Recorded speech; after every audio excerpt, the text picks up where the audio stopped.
I gave Haas maximum settings in F1 2021's career mode and simulated 10 seasons. Can Haas dominate F1 or will there remain back markers? My name is Chris, welcome back to CFRacing and enjoy the video.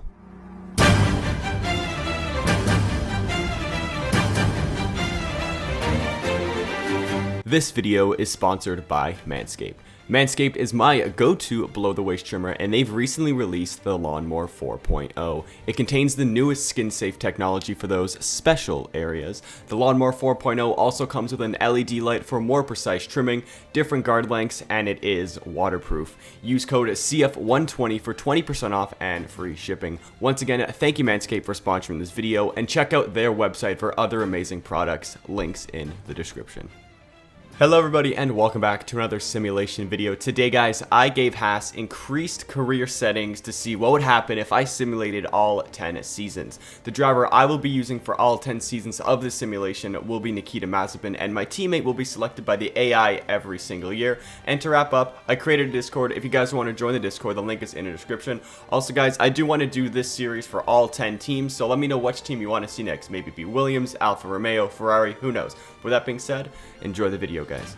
In 2021, Max Verstappen wins the World Championship, taking 11 wins on the year, followed by Lewis Hamilton with 1 win on the year to finish P2. Valtteri Bottas takes 2 wins on the year to finish P3, and Sergio Perez takes 1 win on the year to finish in P4. Red Bull take their first Constructors' Championship since 2013, with Mercedes in P2, McLaren P3, Ferrari P4, followed by AlphaTauri, Alpine, Aston Martin, Alfa Romeo, Haas, and Williams in dead last. In the driver transfer market, pretty much the entire field has changed, with Kimi Räikkönen and Fernando Alonso retiring. We have Guan Yu Zhou going to Alpine, George Russell going to Alfa Romeo, followed by Nicholas Latifi going to Alfa Romeo, Charles Leclerc goes to AlphaTauri, Antonio Giovinazzi goes to AlphaTauri, Yuki Tsunoda goes to Ferrari, Pierre Gasly goes to Williams, Mick Schumacher goes to Williams, Carlos Sainz goes to Haas, Max Verstappen goes to Ferrari,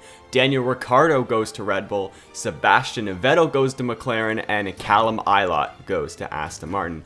At the end of 2021 going into 2022, there is a regulation change to the aero departments.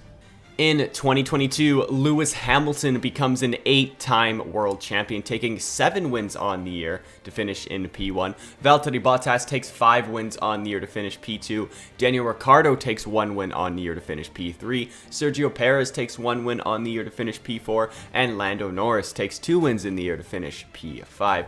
In the constructor standings, Mercedes win another constructor's title. Surprise, surprise, they're just very good. Red Bull finish in P2, followed by McLaren P3, Ferrari P4, AlphaTauri P5, Aston Martin P6, Alpine P7, Haas P8, Alfa Romeo P9, and Williams in dead last. In the driver transfer market, George Russell goes to Mercedes to partner Lewis Hamilton. Charles Leclerc goes back to his original team in Alfa Romeo. Lance Stroll goes to AlphaTauri. Pierre Gasly goes to Aston Martin, Valtteri Bottas goes to Williams, Guan Yu Zhou goes to Williams, and Mick Schumacher goes to Alpine. At the end of 2022, there is no regulation change. In 2023, Lewis Hamilton becomes a 9-time world champion, taking 6 wins on the year to finish P1. George Russell takes 7 wins on the year but finishes in P2. Sebastian Vettel takes no wins but finishes in P3, so good year for him.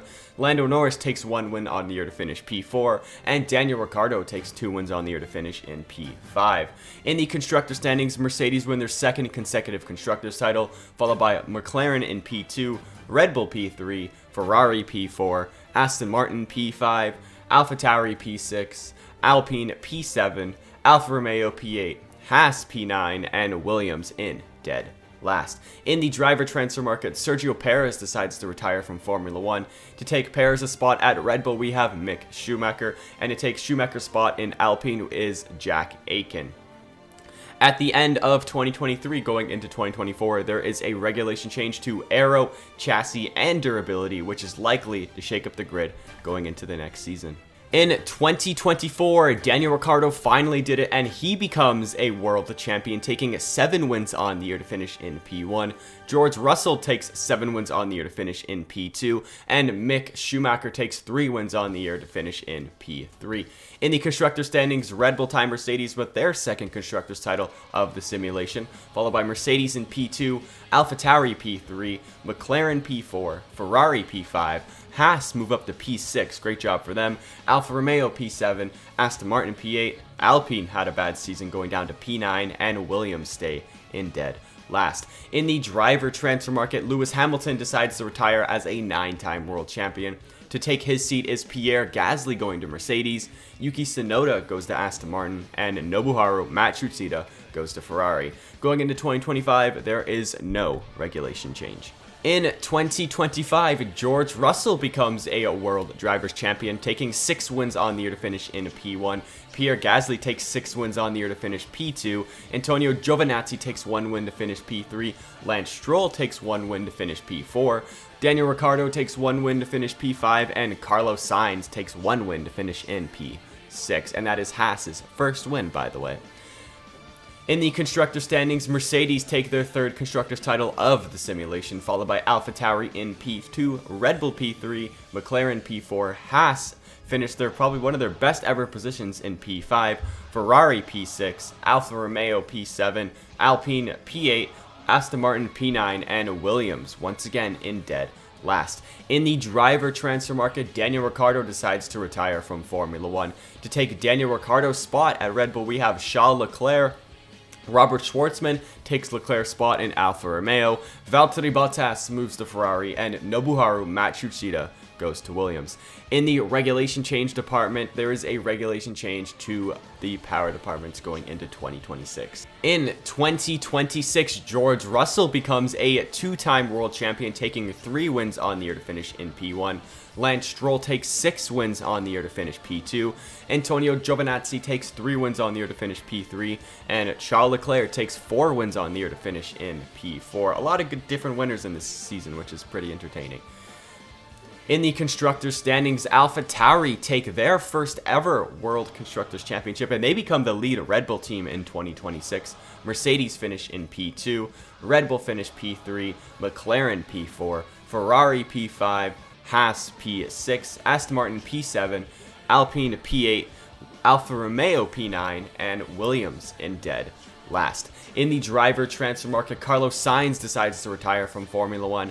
Jack Aitken replaces Carlos Sainz at Haas. Robert Schwartzman goes to Alpine, and Dan Ticktum goes to Alfa Romeo.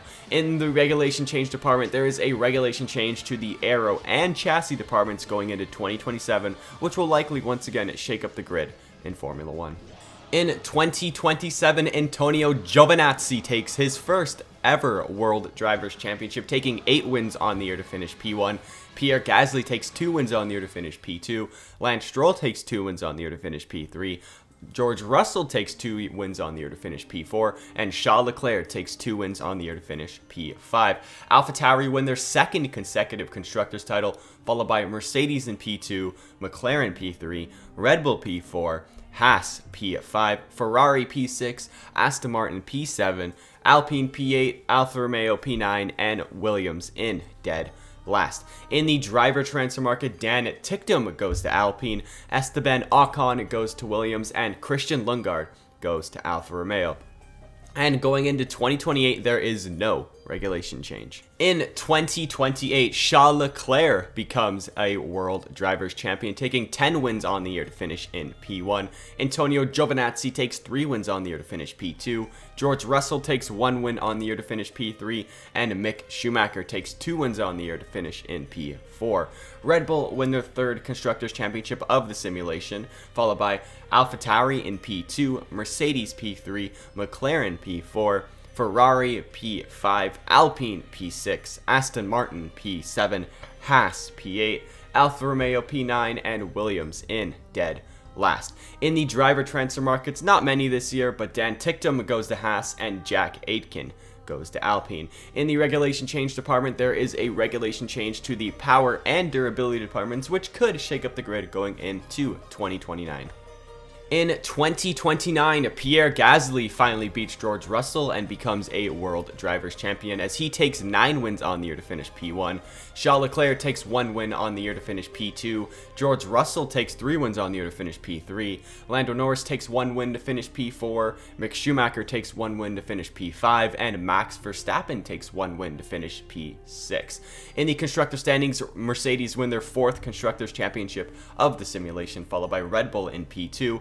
McLaren P3, Ferrari P4, AlphaTauri P5, Aston Martin P6, Alpine P7, Williams finally come out of dead last to finish P8, Alfa Romeo P9, and that means Haas is back in dead last. In the driver transfer market going into the final season, Yuki Tsunoda decides to retire from Formula 1, Esteban Ocon decides to go to Alpine, Nobuharu Matsushita goes to Aston Martin, Robert Schwartzman goes to Alfa Romeo, Nicholas Latifi goes to Williams, and Guanyu Zhou goes to Williams. Going into the final season of 2030, there is no regulation change.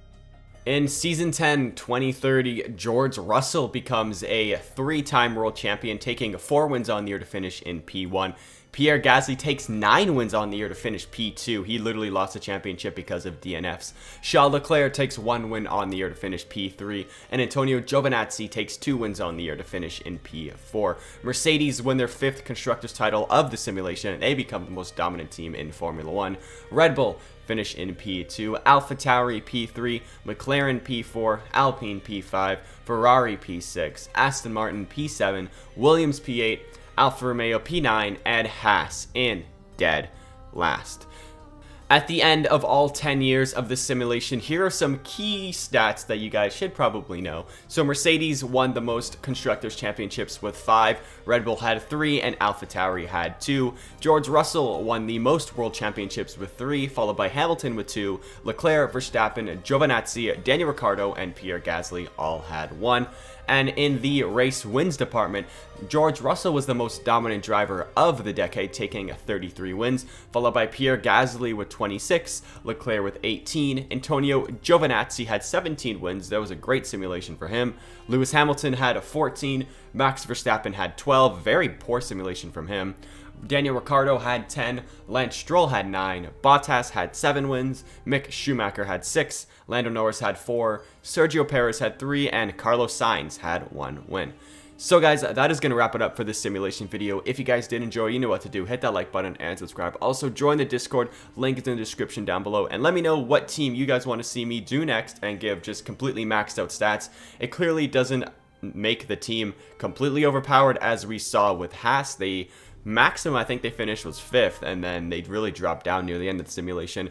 Maybe it'll be better for other teams like Alfa Romeo, AlphaTauri, and all those other teams, but for right now, it's not looking too good for all those back market teams. So guys, with that being said, I hope you guys did enjoy. With that being said, see you guys next time. Goodbye.